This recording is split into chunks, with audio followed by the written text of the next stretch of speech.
Bruno Bidjang et plusieurs journalistes de Vision 4 sont en danger.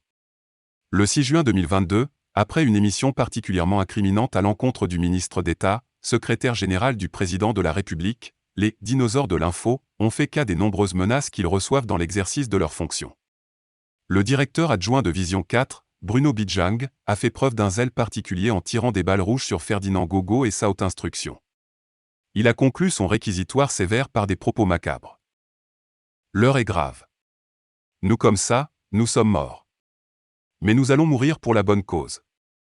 On n'a pas peur de mourir, a-t-il déclaré. Après l'émission Club d'Élite du 5 juin 2022 consacrée aux hautes instructions du chef de l'État, Bruno Bidjang est revenu à la charge le lundi 6 juin dans l'émission Tour d'Horizon.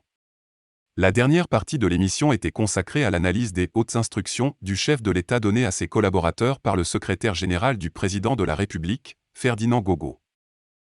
Le directeur adjoint de Vision 4 est revenu sur l'ordre oral donné au ministre de la Justice Laurent Esso de libérer l'agent des impôts Émilienne Vogo. Sans le dire ouvertement, Bruno Bidjang insinue que cet ordre ne peut venir du chef de l'État Paul Biya. Selon le journaliste, le président de la République ne s'abaisserait pas au rang de fiscaliste.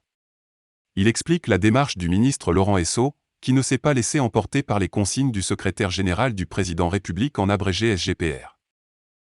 C'est un monsieur nommé Laurent Esso qui maîtrise les rouages administratifs de notre pays. C'est un monsieur qui connaît parfaitement le président Paul Biya parce qu'il fait partie du cercle fermé, des fidèles du président Paul Biya. Quand on s'adresse à Laurent Esso, il faut s'accommoder aux bonnes pratiques administratives. Il sait quand une instruction vient du président de la République et sait quand une instruction ne vient pas du président de la République parce qu'il connaît l'homme. A-t-il déclaré.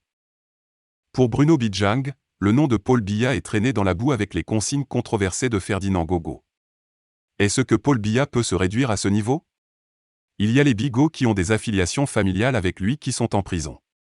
Il y a des ministres des Finances qui sont en prison. D'anciens SGPR, d'anciens Mina qui sont en prison. Le président n'intervient pas.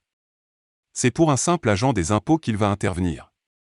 Est-ce que vous voyez dans quelle boue on veut traîner le nom du président de la République? A déclaré le journaliste. Restez connectés sur la chaîne pour plus d'informations. N'oubliez pas de vous abonner et surtout de cliquer sur la cloche de notification. Likez la vidéo si ce n'est pas déjà fait. Laissez aussi votre point de vue en commentaire.